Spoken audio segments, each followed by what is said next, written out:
Estimadas y estimados huéspedes, si queréis vivir una experiencia sensorial única, no olvidéis poneros vuestros auriculares y cerrar los ojos.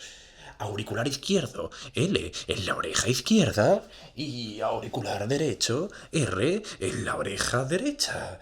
Podréis entrar en la posada en unos segundos.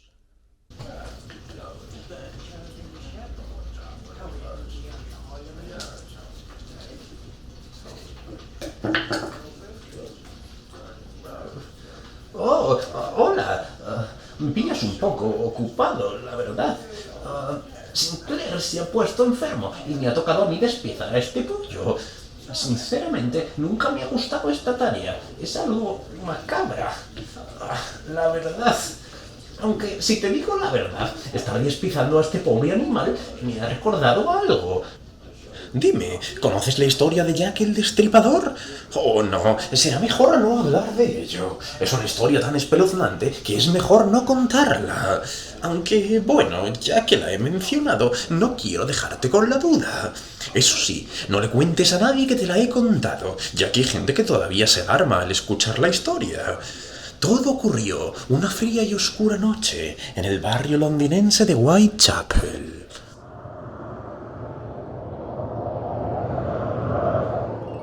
Corría el año 1888 y en aquella época este barrio de Londres tenía mucha población y la calidad de vida era francamente lamentable.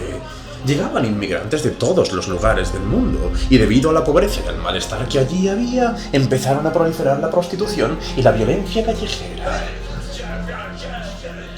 Solía haber incidentes menores, pero de pronto...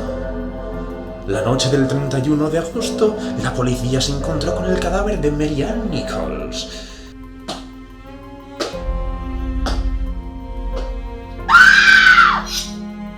Al parecer, la víctima había sido degollada y sus órganos internos habían sido sustraídos. La policía no daba crédito de lo ocurrido, ya que no parecía haber un motivo conciso y la violencia del crimen daba a entender que se encontraban con un enemigo formidable. Una semana después, el 8 de septiembre, otro crimen fue perpetrado en las inmediaciones de Whitechapel. El cuerpo estaba lleno de heridas provocadas por un bisturí y el útero de la víctima había desaparecido. Se trataba de Annie Chapman. Pero esta vez había alguna otra prueba. Un testigo afirmó haber visto a la señorita Chapman media hora antes del crimen, con un hombre de cabello oscuro y con apariencia de ricachón venido a menos.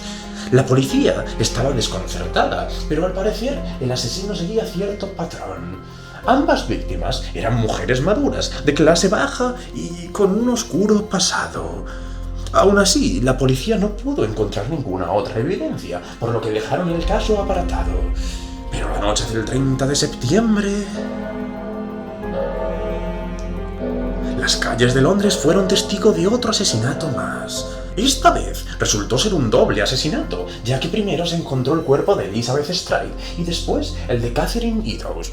Lo curioso de estos casos es que el primer cuerpo solamente presentaba una incisión en el cuello, pero ninguno de los órganos había sido extraído.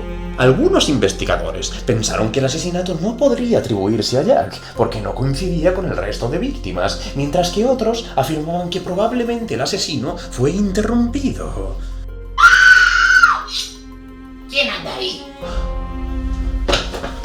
La segunda víctima coincidía perfectamente con la descripción de las anteriores, por lo que me inclino a pensar que la hipótesis de que el asesino fue interrumpido es la correcta. En estos tiempos tan oscuros, las mujeres de la zona se sentían temerosas, pues pensaban que cualquiera podría ser la siguiente víctima. De hecho, la mismísima reina Victoria contactó a las autoridades apremiándoles para que pusieran todos sus esfuerzos en ese caso y atraparan al asesino de una vez por todas. El caso se había hecho tan famoso que todo el mundo hablaba de ello. En un momento dado, la policía recibió una carta que parecía haber sido enviada por el mismísimo asesino al presidente del Comité de Vigilancia de Whitechapel. La carta decía lo siguiente: Desde el infierno, señor Lusk, os envío la mitad del riñón que tomé de una mujer. Lo conservé para vosotros. La otra parte la freí y me la comí. Fue muy agradable. Quizá os envíe el cuchillo con el que lo extirpé, solamente si esperáis un poco más. Atrapadme cuando podáis. El remitente se hacía llamar Jack el Destripador, lo que le daba un toque aún más intimidante y oscuro a la carta. Además, el sobre estaba acompañado de un trozo de riñón, lo que consiguió escandalizar todavía más a una población ya temerosa. Muchas más cartas llegaron tras esta, pero se cree que simplemente eran enviadas por la prensa sensacionalista para crear un revuelo aún mayor. Puesto que los testigos que habían visto a las víctimas poco antes de su muerte no daban una descripción clara del sospechoso, la policía seguía sin tener nada a lo que agarrarse. Pero unos días después, el destripador volvió a atacar. Mary Jane Kelly había sido hallada muerta sobre su cama el día 9 de noviembre. Como en los casos anteriores, tenía un corte en la garganta y todos sus órganos internos habían sido extraídos. 5 fueron los asesinatos que perpetró Jack. Otros 6 ocurrieron los años posteriores, pero puesto que no coincidían con los 5 iniciales, no se le atribuyeron a él. Las autoridades nunca atraparon al agresor, ya que no había suficientes pistas para capturarlo.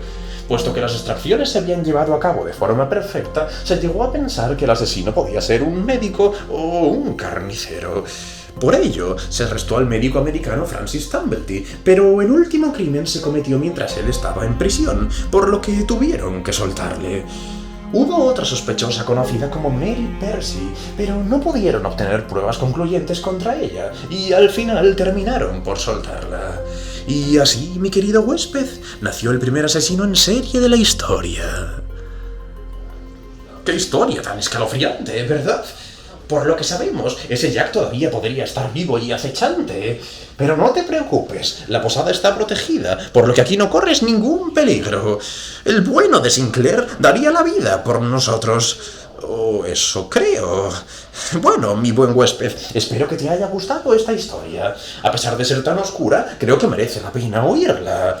Ya sabes dónde encontrarme si quieres oír alguna otra.